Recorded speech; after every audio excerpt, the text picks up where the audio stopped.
जादुई जंगल और शुभलता नाम की परी। बहुत समय पहले एक छोटे से गांव के पास एक घना और जादुई जंगल था। उस जंगल में शुभलता नाम की एक परी रहती थी। शुभलता बहुत ही दयालु और सुंदर थी, लेकिन उसे अपनी शक्तियों का इस्तेमाल करने की इजाजत नहीं थी, क्योंकि उसकी शक्तियां केवल अच्छे कार्यों के लिए होती थीं। गांव में एक बार बड़ी आफत आई। गांव के लोगों के पास पानी की कमी हो गई थी, क्योंकि नदी में पानी सूख गया था। गांव के लोग परेशान हो गए थे और कुछ नहीं कर पा रहे थे। तभी गांव में एक बच्चा अरविंद, जो हमेशा खुश रहता था, ने तय किया कि वह कुछ करेगा। अरविंद ने सोचा, मैं शुभलता से मदद लूंगा। वह एक परी है, शायद वह मुझे मदद दे सके। अरविंद ने जादुई जंगल की ओर यात्रा शुरू की। रास्ते में उसने देखा कि कई अद्भुत फूलों और रंग-बिरंगे पक्षियों ने जंगल को सजाया हुआ था।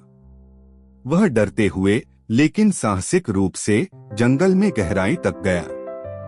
अंततः उसने शुभलता को एक झील के किनारे देखा, जहां वह झिलमिलाती रोशनी में नृत्य कर रही थी।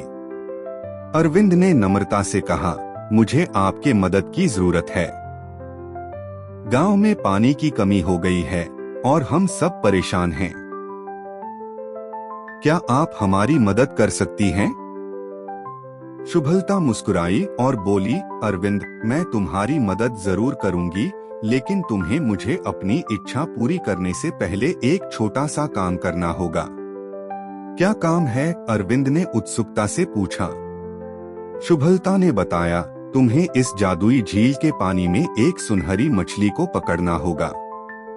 यह मछली बहुत विशेष है और यह तुम्हारे गांव के लिए पानी लाने की शक्ति रखती है।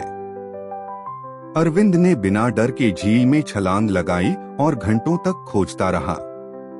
आखिरकार उसने सुनहरी मछली को पकड़ लिया।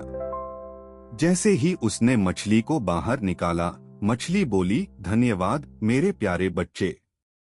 अब मैं तुम्हारे गांव में पानी वापस लाऊंगी। शुभलता ने अपने जादुई शक्तियों का इस्तेमाल किया और झील से निकलकर मछली ने आकाश में उड़ते हुए गांव की दिशा में पानी भेज दिया। बहुत जल्दी गांव की सूखी नदी फिर से बहने लगी और गांव में खुशियां लौट आईं। गांव वाले खुशी से नाचने लगे और अरविंद का धन्यवाद किया। शुभलता ने मुस्कुराते हुए कहा, याद रखो, असली जादू अच्छाई में है और जब हम एक दूसरे की मदद करते हैं तो दुनिया भी सुंदर हो जाती है। नैतिक शिक्षा। सच्चा जादू दूसरों की मदद करने में है।